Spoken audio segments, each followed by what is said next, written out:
Welcome to another edition of the Best Business Minds, where we interview business leaders and academics that write thought-provoking books. I'm Marc Kramer, a serial entrepreneur who consults with family businesses and entrepreneurs. This is our 150th show, so I appreciate everybody who's been watching it, and I know that Chuck has bought the book of every single person who's been on this show, so I greatly appreciate that. Today's guest is Sterling Hawkins, author of Hunting Discomfort.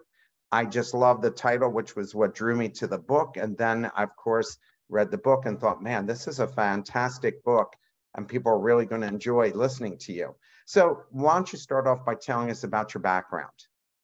Yeah, well, I didn't start off hunting discomfort, that's for sure. The funny thing is I hear from people after they see the cover of the book, they're like, Sterling, look at my business, my relationships, my bank account. I don't need to hunt discomfort. I'm surrounded by it. And my answer is always the same, which is, well, you're not hunting discomfort. You're living with it and probably placating why you have those things happening to you. Hunting discomfort means you're free of that discomfort. And, Mark, just to get into a little bit of the background, I learned that the hard way. I was relatively successful early on. I grew up a fifth-generation retailer, my family's grocery store. Learned that store and the operations like the back of my hand. But right out of college, I thought, you know what? It's time to spread my wings a little bit. I still want to stay connected, but I want to do something new. So I started a retail software company with my dad. You can probably guess who our first customer was, my family store. That's like lesson one today, Mark. Sell to the closest dollar, right? Of course, yeah. So long story short, we end up selling it to a group in Silicon Valley where it becomes part of this massive conglomerate that's like an Apple Pay before Apple Pay. Congratulations. Well, thank you. Thank you. We raised $550 million, multi-billion-dollar valuation, offices all over the world, 700 people. And I am sure it's just a matter of time until this thing goes public, cashes in, and I crowned myself the next Steve Jobs so I could properly accept that. Congratulations from me, Mark. Of course. But it didn't turn out that way. When the housing market collapsed, our funding dried up. The entire company goes bankrupt. $500 million gone. And when the company collapsed, so did I. And it wasn't like I got to choose the discomfort. It was like I was thrown into the deep end of discomfort and everything that I went with it. And it was from some of those dark moments and dark experiences and questioning everything about myself and the world and whether or not I want to be here for the rest of this ride we call humanity, that I realized there's real power in discomfort if we use it the right way. And that's what kind of started the journey and was the premise of the book. Before we talk about the book, what's it like being a keynote speaker at a big conference, and how do you prepare, and what's your mental mindset? I mean, because you've got, there's a lot of discomfort doing that. Yeah. Well, so in the dark time, I'm going to get to that in just a second. The thing that scared me most was speaking in public. I couldn't look somebody in the eye, not to mention stand up on a stage somewhere. It was totally debilitating for me. I was one of the many, maybe there's some of you here that would rather be in the coffin than giving the eulogy. Like anything other than standing on stage. And part of what I realized as I had bottomed out, my girlfriend's broken up with me, I moved into my parents' house, I'm 6 figures of personal debt. I was like, I'm going to go after these things that scare me. So I started speaking in public, and it was debilitating early on. I couldn't get words out of my mouth. I'd be sweating. My hands would get clammy. Some of you that might be in the same boat that I was, those feelings. But I just kept at it. I kept doing it. And today, funny enough, it is my favorite thing in the world to do. I just got off the stage. I was telling you, Mark, before we went live here, 60 minutes ago, I walked off a stage. I was in front of 250, 300 people for an event here in Memphis, Tennessee. And it's exhilarating. It's a rush. I love everything about it. And I'm incredibly grateful for the people that come, that listen, that are a part of this, no matter what movement and everything that comes with it. So I treat it very professionally. I get to sleep early the night before. I get up early. I do some kind of cardio exercise. Usually I'm cycling. I'll meditate, I'll say some prayers, I'll have a small breakfast, and then I get the show on the road. It sounds like all the same things I do too, riding the bike, everything else. And well, having making sure, some process really helps. What do you like the most about getting up and speaking? Because like rock stars, right? They like sharing their music and they like the pulse of the audience. Hence why during the pandemic, it was life-sucking for them. So what's the part that you like most about getting up on stage?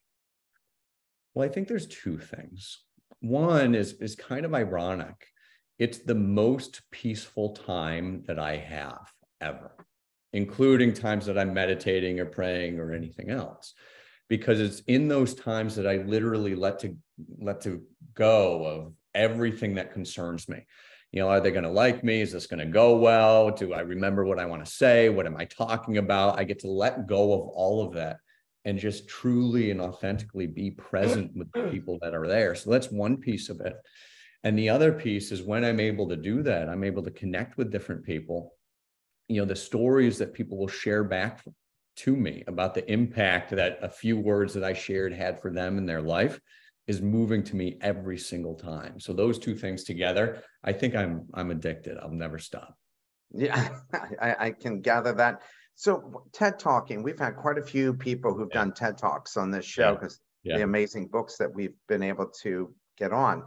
Tell me about what's that take to do a TED Talk? And when I first heard, I thought they were hour long, but they're short, 15, 20 minutes. So what's it take to prepare a really good TED Talk? And what do you look to get out of that? So going into it, I was already speaking a fair bit. So when I was accepted to speak outside San Diego at the TEDx event there, I was like, oh, I got this. I'm a speaker. I'll figure it out. And the person that was leading the event is like, throw out everything you thought you were going to talk about, everything you were going to say, all your principles, get rid of everything and be here right now. And let's have a conversation about what you're going to talk about. And it was really an exploration of some of the things I thought, what was going on with me, how I saw the world, that over a period of 8, 10, 12 weeks, however long it was, kind of crystallized a message, something that had always been inside of me. But it took that process of setting aside what I already knew to be able to discover that. And when the day came, I thought like, oh, it's another keynote. I got it. It's shorter. It's going to be great. And you see that red circle up on stage, you're like, oh, wait a minute. This is a little different. So I was a little nervous giving it, but it was a phenomenal experience. Well, congratulations, because very few people on the planet are asked to give TED Talks. And people, how many millions of people must have watched yours already? Well, I wish millions. I think 150,000, something like that. Very Lots nice. of people, more people than I've seen in person. Yeah. I had somebody on, and Laura Sikola, she's actually from Philly, 4.5 million. Wow. You can't even wrap your head around that many people know who she is from listening to that TED Talk. So why did you write this book? Because I didn't like discomfort. I thought it was something that I could avoid, I could deny, I could buckle down and just survive. Like I see with many now, we've got pandemic fallout, we've got tech disruption, global instability, supply chain disruption, inflation, looming depression, like you name it, we're dealing with it. And there's this natural tendency to do the same thing I did: avoid it, deny it, survive it, or hope, dope, and cope, right? Basically saying, not deal with it head on. And having learned the hard way that it doesn't lead to a very good place over time, I said, you know what? There's something to what I've cultivated for myself. It was really just digging myself out of that hole when I was at my parents' house that I cared about initially. But as I went through that, and then my sister and others started to take these same steps that I was taking, that were transforming not just my life and my business, but who I am, that I started to realize, hey, this is something that I need to share.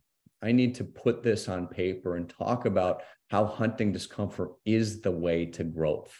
And when you're really hunting it, you're free of it. And somewhat ironically, you live a freer, happier life, and all the results, time better spent, deeper connections, more money, more business success, all lives in that same place on the other side of discomfort.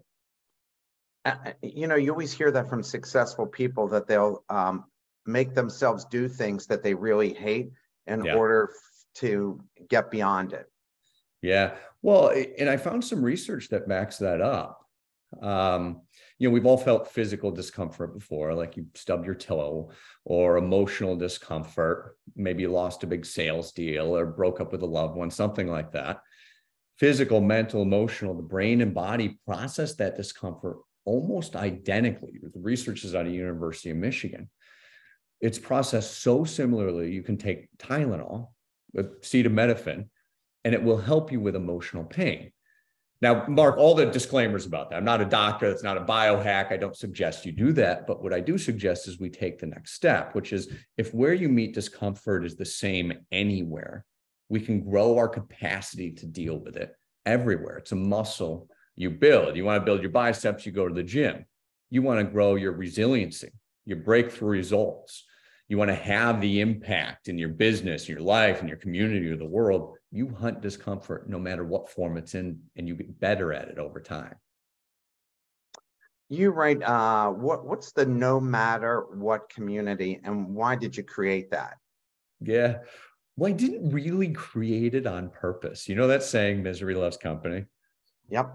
Well, when you're hunting discomfort for growth, well, that loves company too. And very unintentionally, people started to join me. It was first my sister, who came with me when I was doing some of those early keynotes. And she, like too many young people, especially young women, dealt with an eating disorder and body dysmorphia. And she said, Sterling, I've seen what you've gone through. I've kind of understand how you're transforming yourself. I will be healthy no matter what. Well, today she's a championship bodybuilder. And then all of a sudden, somebody from my professional past, his name was Sofan. He came to the US as a Cambodian refugee, didn't really speak the language, was flat broke. He said, Sterling, I will be a successful entrepreneur. I kid you not, as the founder of a Cambodian beef jerky company, which I didn't even know was the thing, he is selling more than he can keep up with. And tell his story, because we asked that question later. You might as well tell that story now.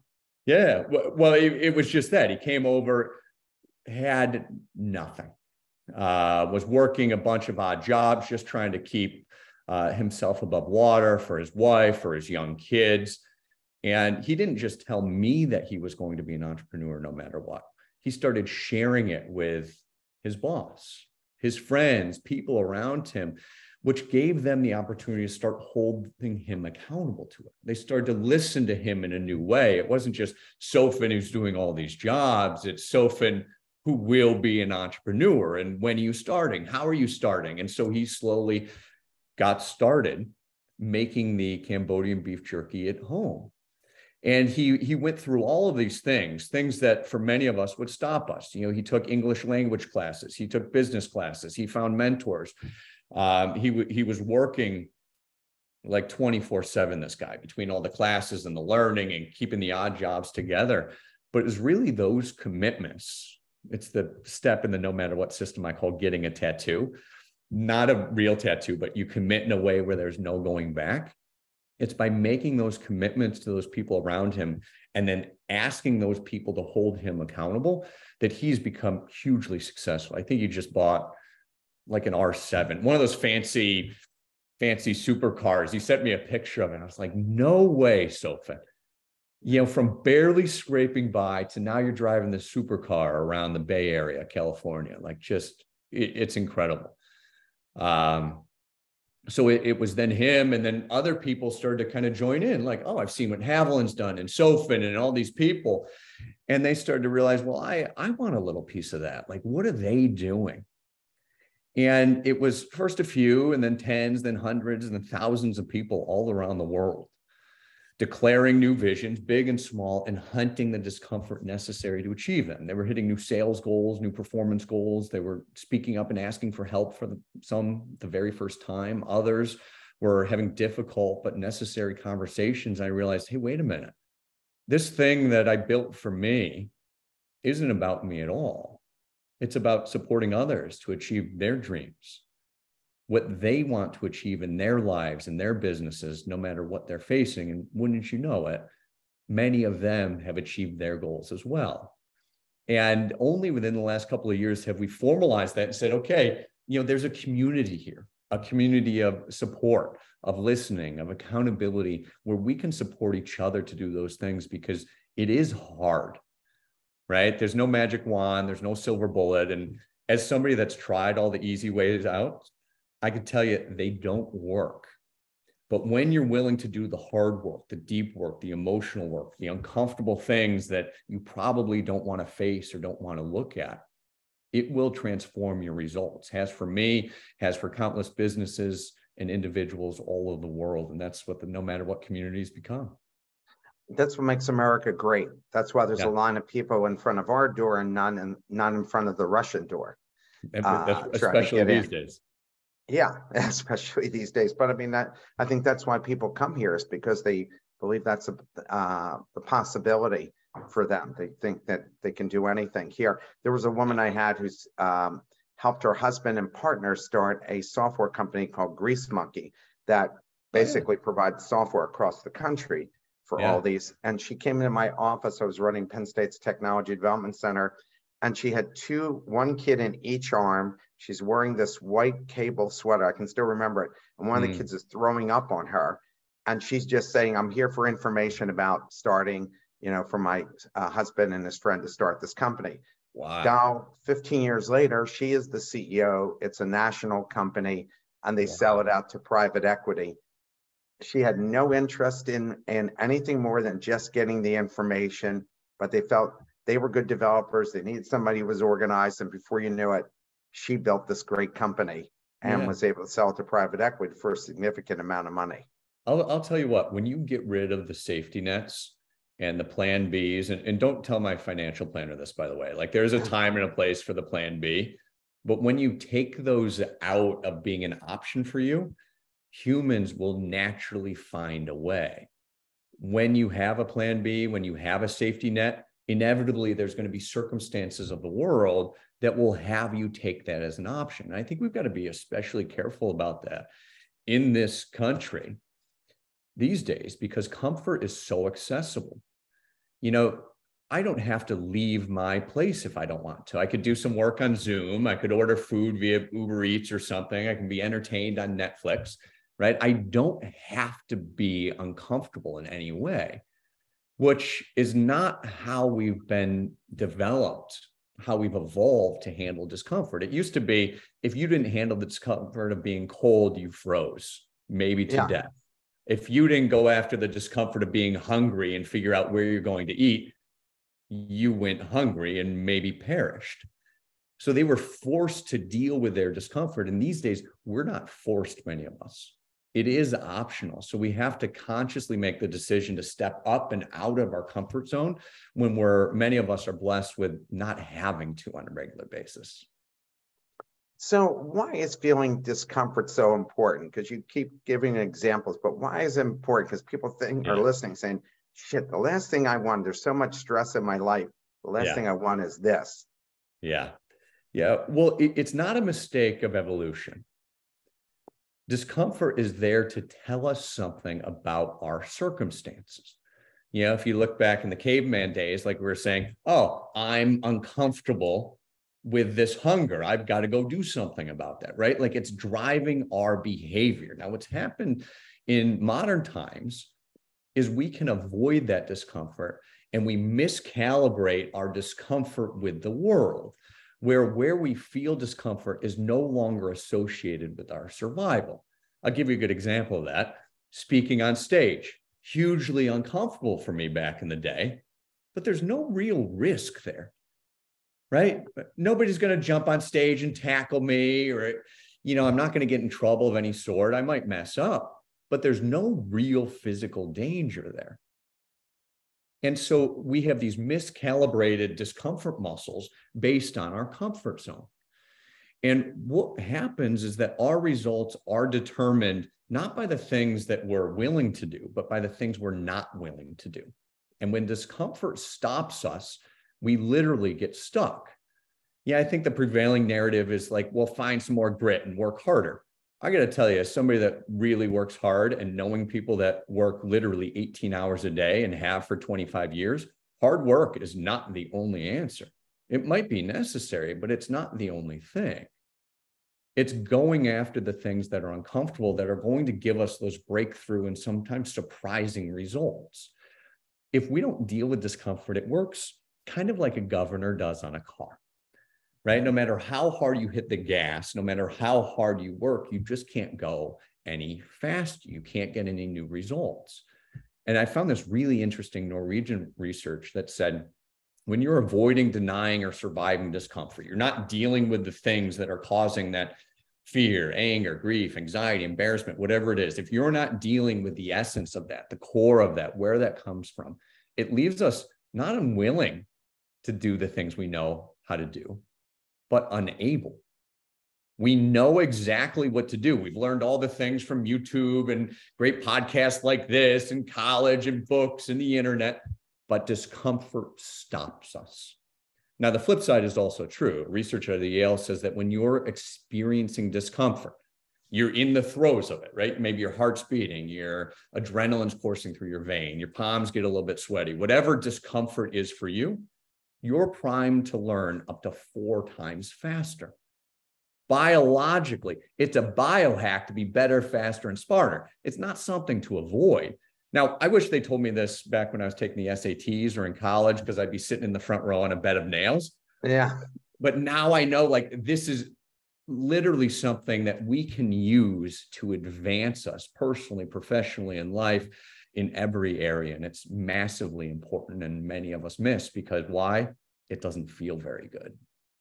Well, and isn't that why entrepreneurs, when they're against the wall, like you were, all of a sudden you start to pivot and you start to think about better ideas that your company could use, because if you don't, you're out of business. And all the people who are counting on you and your employees, your investors, your vendors, everybody. I mean, it's a lot of people when you think about it. Yeah. You have to move quickly. You don't have $5 billion sitting behind you. Like, yeah, I think I'll just take the rest of the week off. I one time was touring a major pharmaceutical company with the CEO, and the CEO, I said, why do you invest in startups? He goes, let me show you something. And it was after 5 o'clock and nobody was there. And we went to the gym at the pharma company and was filled. He goes, that's why I invest in startups, because those guys are working 12, 14 hours a day to become us. And that's who I want. That's what I'm counting on, is get licensing their drugs and putting it through our system. I'm not counting on us because we're sitting on $5 billion in cash and everybody knows it. So they don't have this sense of urgency. Yeah, right on. I mean, it's really easy to get comfortable and then reason and rationalize why you can't have the results that you want. You know, my mom, she had all these sayings when I was a kid, but one of them came back to me during that hard time. She used to say things like, it's cheaper to milk a cow than buy one. I was like, what? Or don't take any wooden nickels. I still don't know what that one means. But the one that came back to me and means so much to me now is the way out is through. It's actually Robert Frost, but to me, it'll always be my mom. And it means we've got to go through the uncomfortable, the things we're fearful of, scared of, embarrassed about, maybe even shameful of. And what we're looking for is on the other side. And as somebody that's gone through some of his deepest, darkest fears, I can tell you, my mom's right. The way out is through. We just have to commit to going through no matter what. What's the process you use initially for hunting for discomfort? Yeah, well, the first thing is you've got to notice it. Just by our own humanity, we've built our business and our lives to avoid discomfort because it doesn't feel very good.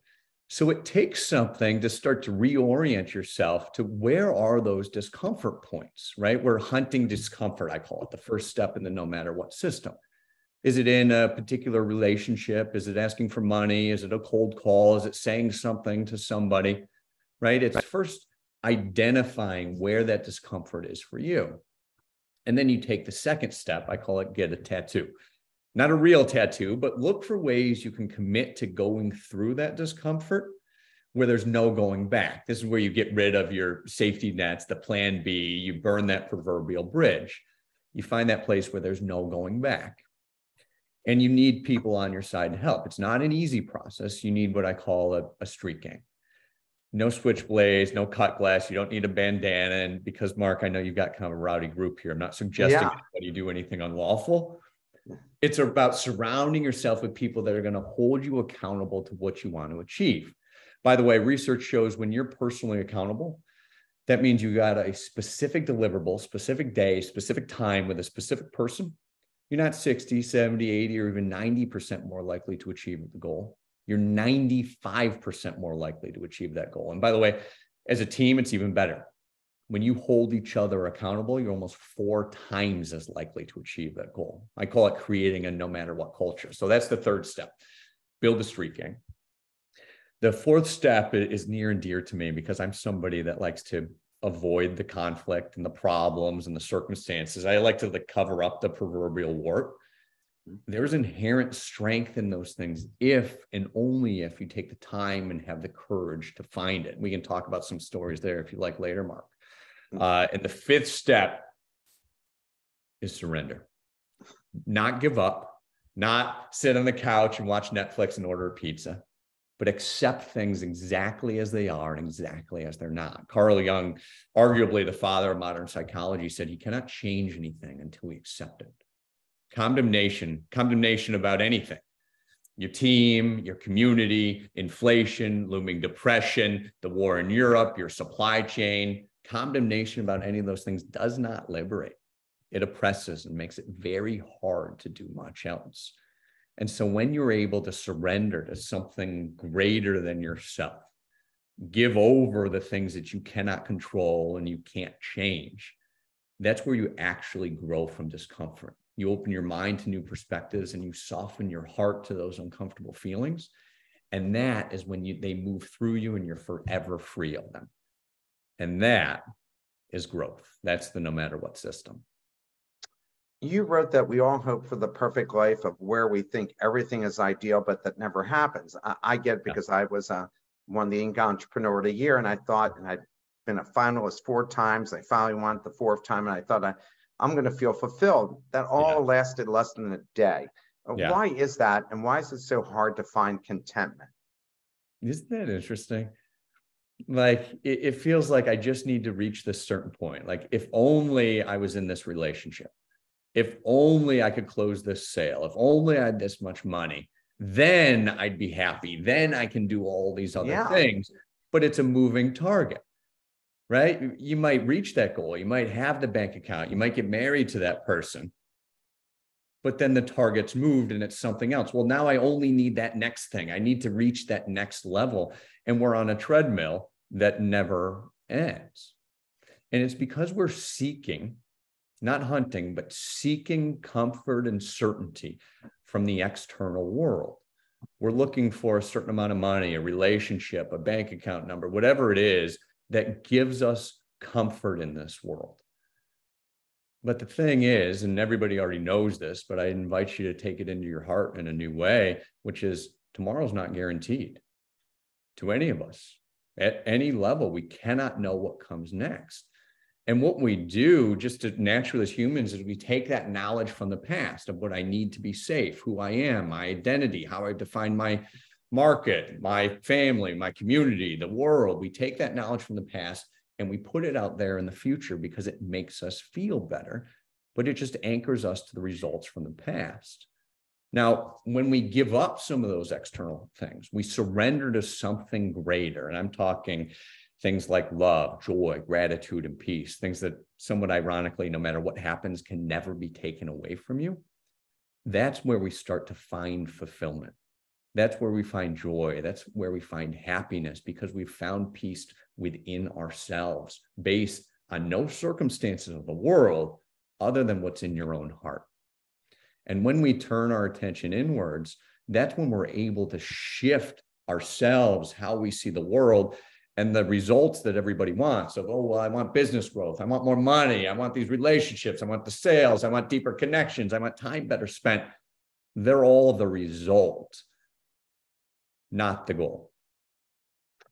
People talk, this is a question from the audience. Yeah. People talk about you have to be happy where you are and enjoy the process. Did you Yeah. get to a point where you enjoyed the discomfort, or were you always looking forward to get to the other side? Yeah. Well, a lot of times people look at me and they're like, Sterling, you must be like some kind of thrill seeker. Like you're an adrenaline junkie. You've jumped out of planes and dived with sharks and trekked the Sahara, like all these things. Like you must get a high from it. And the truth is, I'm scared doing many of those things. Yeah. Like there's something in me that's terrified of jumping out of a plane, right? It just seems inhuman in some ways. I did it. Yeah, it's terrifying. What was for me? Was it for you? You know, ironically, it was not terrifying because you're thinking about all the things that you have to do and all those mental, all that checklist. So I jump out, I fall down, it shoots right back up. I'm literally thinking about all these things. I enjoyed the ride afterward. Yeah. All my mom did was say, God damn, how would I raise such a stupid child? But who does that? Yeah. Yeah. Well, and I think more than trying to find some happiness, what happens when you go through these uncomfortable moments is you start to release limiting beliefs about yourself, things that you've held true, probably from childhood, that are no longer serving you. And you go through these uncomfortable moments and it starts to force you to see yourself in a new way. You know, as somebody that quote unquote couldn't speak in public, now doing it, I've broken a belief about myself that I thought was true. And so it's not so much finding a happiness, it's more releasing the limiting beliefs that have been in the way, and a joy starts to emerge. Now, to the point of the question, oftentimes I still catch myself like trying to get somewhere. Like, oh, we just got to do this. We just got to do that. We got to launch a new website. We got to post this. And then when I do catch myself, I come back to it and say, no, it's right here. And the more I can be here, the more all those other things are going to happen. Another question from the audience. People who have ADHD and a constant state of anxiety, what strategies one should use to reduce anxiety and improve their focus and attention? Yeah, so this is a great question, and one that's really near and dear to my heart as somebody that suffered from chronic anxiety and depression, especially when that company collapsed. I was so hepped up on those things, I literally could not feel anything. I was as numb as you possibly could get. Now, I think what's important in that moment is distinguishing what's actually dangerous from what's just uncomfortable, right? It's uncomfortable to stand on the stage, but it's not dangerous. It's uncomfortable to jump out of an airplane, but it's actually more dangerous to drive in your car to the place where you're going to do it. And so as you get related to what's actually material in this world, what research then can you find that actually distinguishes what's dangerous? You can start to take small steps into things that are uncomfortable, but still safe. Therapists would call it exposure therapy, where you expose yourself to that thing that causes anxiety or discomfort over and over again in increasingly large ways. You know, if you're afraid of dogs, for example, maybe you start looking at dogs and then you look at a dog across the street and then you're in the same room as a dog and then eventually you get closer to the dog, right? You are acclimating your nervous system to realize that, well, that dog is not that scary. I can be in this room with the dog. And it's the same thing for whatever you might be anxious about. The more you can give yourself kind of a microdose of that discomfort or the microdose of that anxiety, you start to maybe not get rid of the anxiety, but be able to grow greater than it. Another question from the audience. Gen Z, famous for talking about a need for a different perspective on life. The hard hustle is not as attractive to them as it was to the baby boomers. They want to balance it in work and life. We say they're lazy. They say they are smart. Who's right here? And are Generation Z destined for failure if they don't push and seek discomfort? Yeah, well, I would say we all need to hunt discomfort and go through the uncomfortable things. And I don't know if I can make like a catch-all statement here. I don't know if I would say one is right and the other's wrong. discomfort is a very personal thing. And what's uncomfortable for me will be not uncomfortable for you. We were talking about earlier, like, Marc, you're not afraid to speak in public. I was terrified of it. So discomfort is a very personal thing. And I think what Gen Zs realize is that hard work doesn't do it. They've watched their parents and their grandparents spend their lives working, 18 some hours a day and end up in about the same place that they started. Maybe their house is a little bit bigger, their retirement plan's a little bit fatter, but it's not drastically different. And they've given up all these experiences in their life, being able to travel or do some of the things they want to do in order to do it. And Gen Z's seen, well, if it's not hard work, it must be something else. Now, on the flip side of that, I don't think just living the easy life is the way. I think we need to be able to choose discomfort. Like we're saying, we need to go out there and hunt it in order to be able to grow. So I don't know if that's the best answer to the question, but that's what I have to say about it. So you talk about surrendering and quitting. What's the difference between those two things? Is that semantics? Well, quitting is giving up, right? I'm going to run the race, but it's raining this day, so I'm not going to do it. Or I want to double the size of my business this year, and then, oh, well, we've got a pandemic, scrap that. Or I want to hire a certain number of people. Whatever the goal is, when you quit, you give up. You know it. You no longer are taking actions towards the goal. Surrendering is decidedly different. It's accepting things exactly as they are and exactly as they're not. This is when you're giving up your limiting beliefs, your resentment that things are the way that they are, your anger about the way they are, maybe grief even from the past. You're giving those things up, probably letting them move through you and freeing yourself from them. When you surrender to something greater, it frees you to be able to move forward, and you're no longer stuck with that discomfort. So often we get focused on what German-American philosopher and theologian Paul Tillich was called finite things, right? I need to buy a house. I need to open up this many locations. I need to sell this many things, all these finite things. And he says, well, we have to deal with that. We're human. But somewhat ironically, they're not the most important things. Nobody gets to their deathbed and is like, look how much money I made. The most important things, what Tillich calls, are your infinite concerns. Again, things like love, joy, gratitude, and peace. And when we're able to surrender those things, we're able to summon the human experience of love in a moment when you're really angry at your spouse.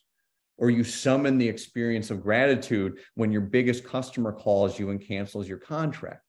When we're able to bring those things in the present moment, the hard moments, we surrender to those things. That's what moves us forward. And that, to me, is what surrender is about. It's too much for you, that one, Marc? Too much.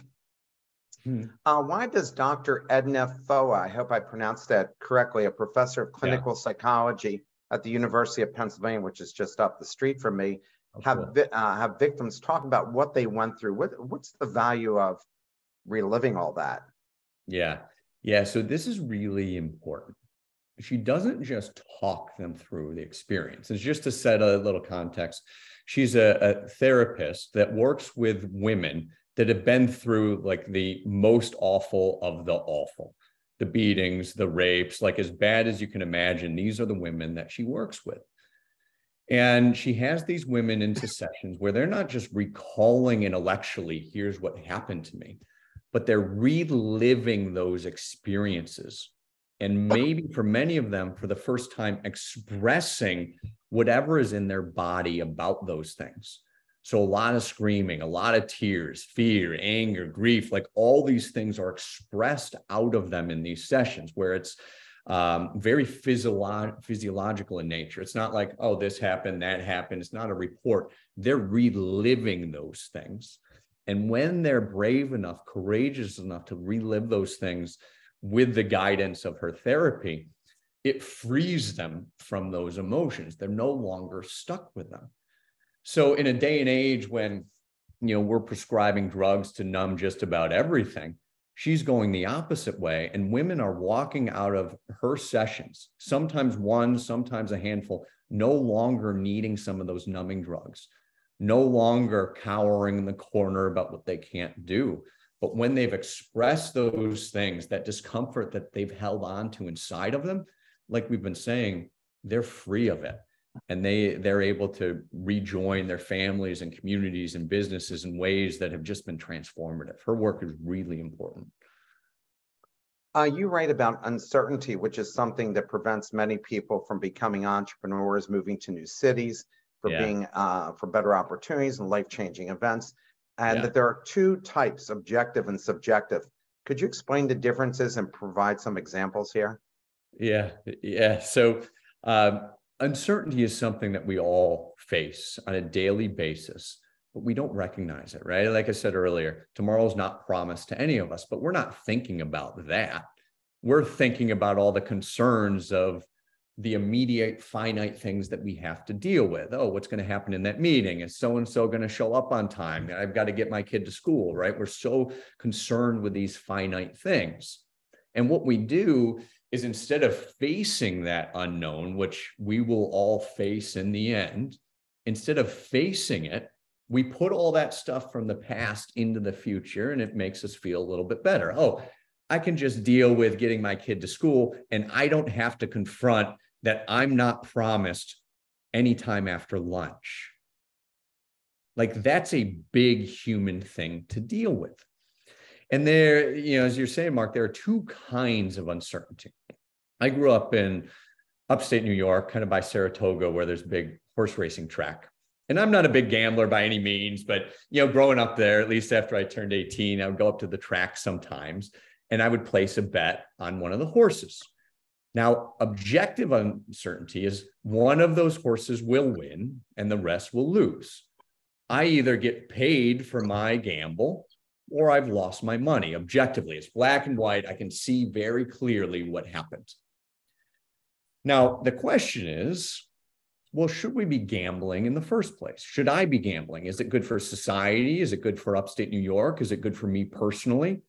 And that's subjective, right? There's no black and white answer to that.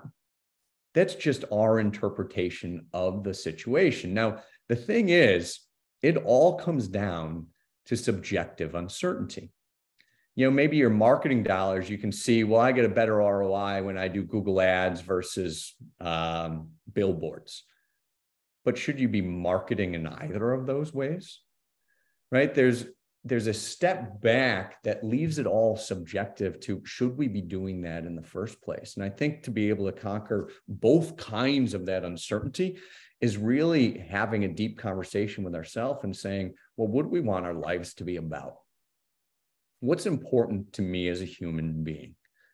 When I'm on my deathbed or when I have grandkids, like, what do I want my life to be about? And it's not going to be about the finite things. It's going to be about the connection, the peace, the experiences that you've had. And the more we can come to terms with that, the earlier, the better we're going to be able to deal with uncertainty in any walk of life. A lot of people don't think that they have creative genes, but you write that this can be learned along with being an innovator and lateral thinking. Please tell those who don't believe it how they can master or just be better at it. Yeah, well, it's just something that we practiced. Presumably all of us on this call learned English. We know how to get on a Zoom meeting. We know how to connect to the internet. Like, we've learned new things, and that's really all creativity and innovation is learning something new, but the muscle works a little bit differently. It's not just adding to the knowledge that we have, it's changing our perspective about seeing the world around us. And I've got some fun exercises in the book. Like, if you've got a problem, most of us are going to be inclined to say, well, let's back off from the goal then. If we can't hit 100%, let's hit 95% or 90%. Well, what if you create a bigger problem? How would you solve that? So you're reframing whatever it is that you're looking at, and you're getting better at being a little more creative.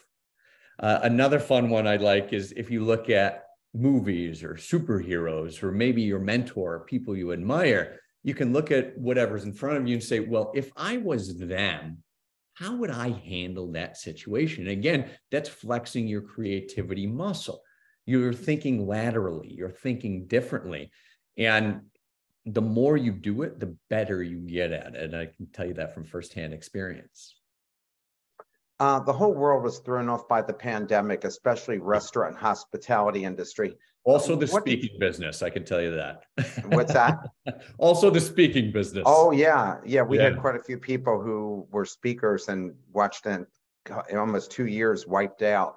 Yeah. What did you learn from the pandemic about uncertainty, and what advice did you give your followers? Yeah. Well, the pandemic was serious. We had to deal with it in each of our own ways, but it's still not an excuse. If we look at the restaurant industry, for example, they've got all the excuses in the book, right? The government's forcing me to close my doors. They're not getting me some of those PPE loans as fast as I need them. I'm going to let go of my team members, right? And nobody faults them for that, myself included. I'm not saying that's wrong. But at the same time, there was a restaurant called the Addo in Seattle, run by a gentleman. His name's Eric Rivera. And he said, you know what?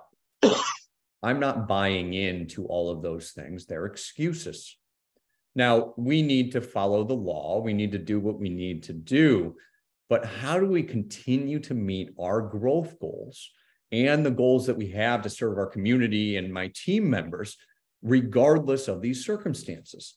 And they came up with some really interesting things. They said, okay, well, we've got all this waitstaff team.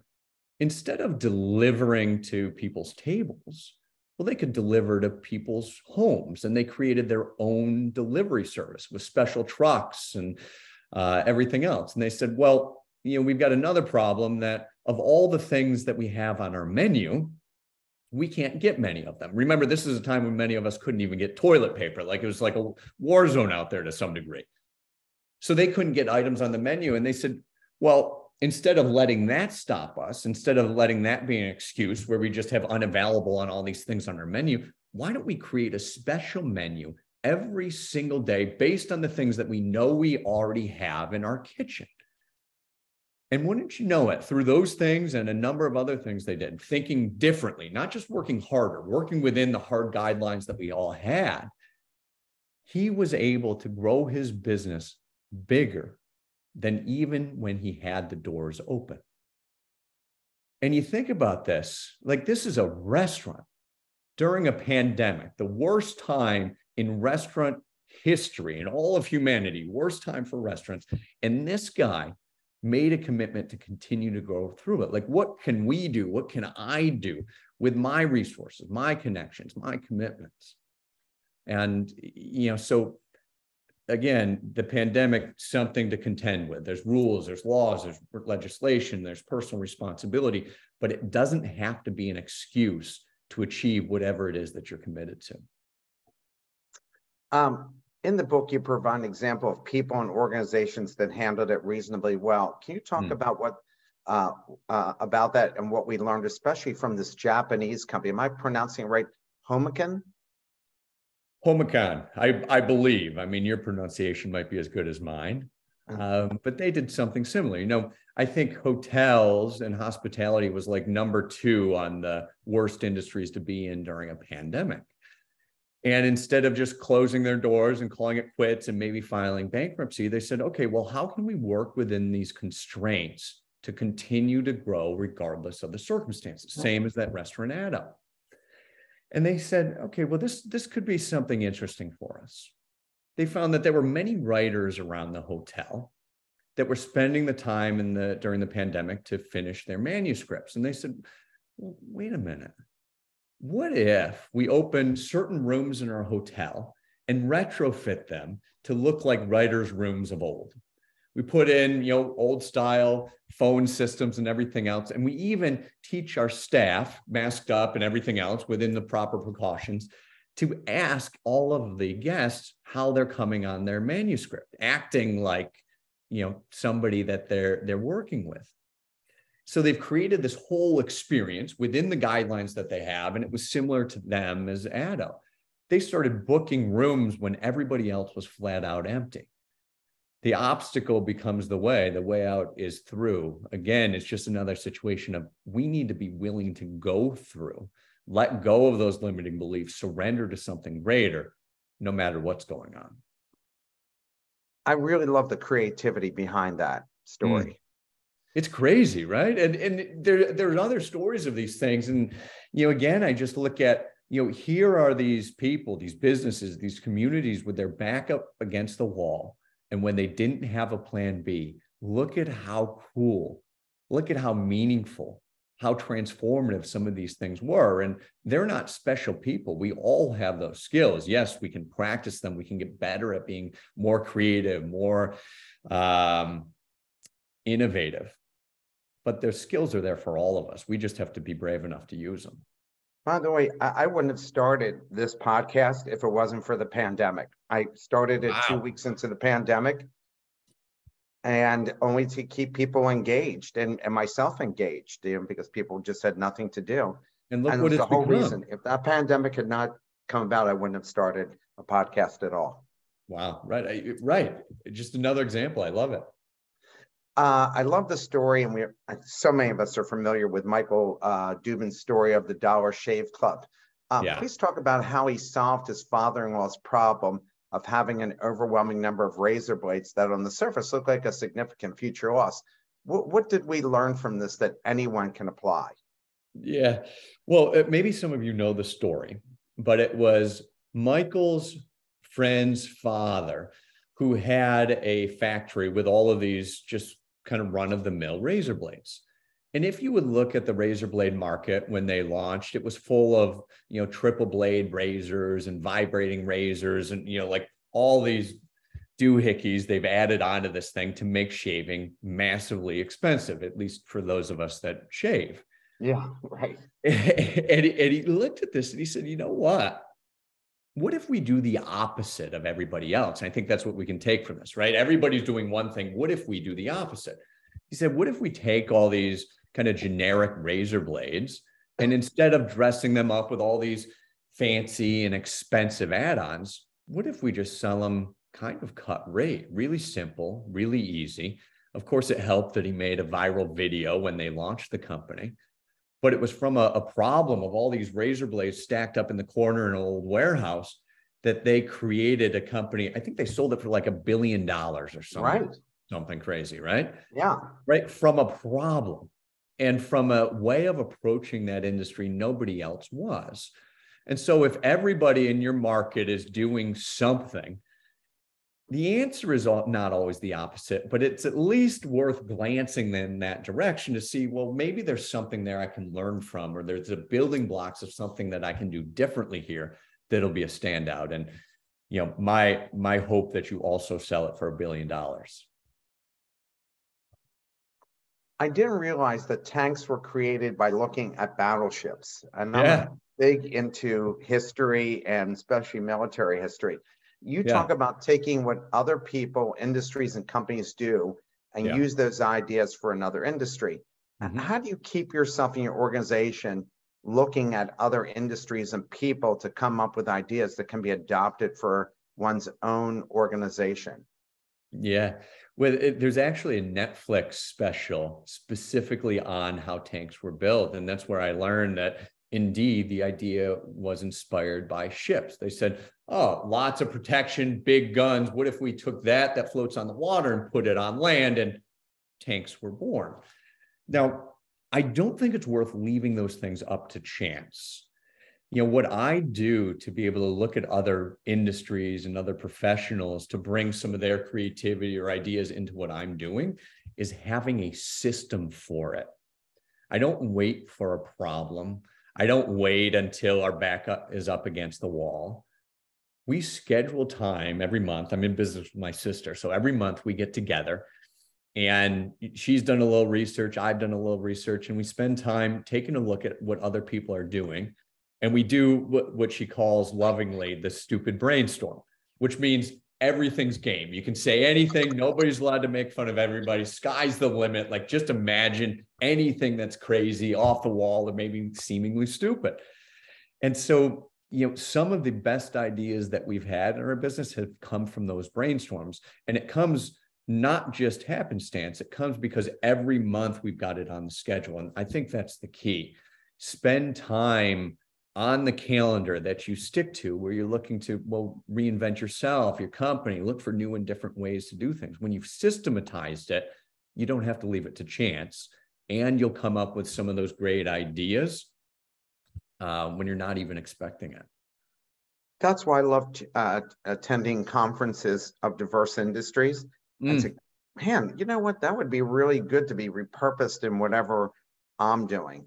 Or, right. You know, hearing somebody doing something, saying, you know, what if I just did it slightly different? I actually did that for one of my ventures, and we raised $3.2 billion for this idea of reverse factoring, only because I saw some guy in Guatemala doing what I thought was something similar, but I thought it could be infinitely bigger. There are many examples of people who faced problems head on and became very successful. I like the story of Michelle. Could you please tell us about that and what we can learn from Michelle? Yeah, well, Michelle's one of the members in our No Matter What community that really went through some difficult times. She got married to her high school sweetheart. They had a child, and unfortunately, he became abusive to her, both emotionally and physically.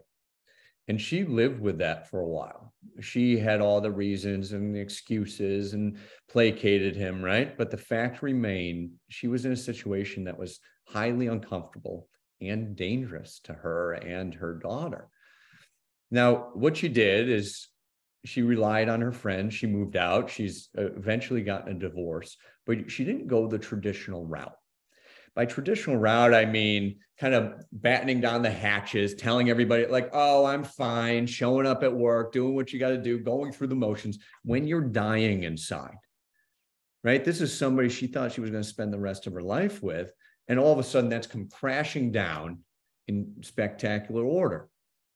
Instead of just trying to quote unquote survive, avoid, or deny the discomfort that she went through, she was brave enough to share with her friends, her family, the people she worked with, hey, listen, here's what I'm going through. Here's some of the uncomfortable things that I'm moving through, maybe letting some of those emotions out. And going through that process, confronting a new reality of her life, her relationships, her family, her business. She's since been promoted. She now runs marketing for a global big public company. She lives happily in her own house with her daughter, which she spends most of her time with. She just got a new dog, but it took confronting those really deep, dark, uncomfortable things to be able to create this new reality versus surviving it forever.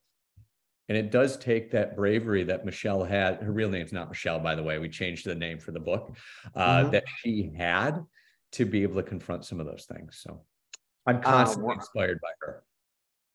We're almost at the end. So is there one last piece of advice you would tell people, and maybe a story along with it that you learned from somebody else in your group that you said, you know, this would really be worth thinking about? Because I've seen, you know, I think we've all come across people who somehow have gotten over discomfort, you know, whatever that may be. I know a Holocaust survivor itself, survived 2 camps, married a Holocaust survivor, had 4 kids.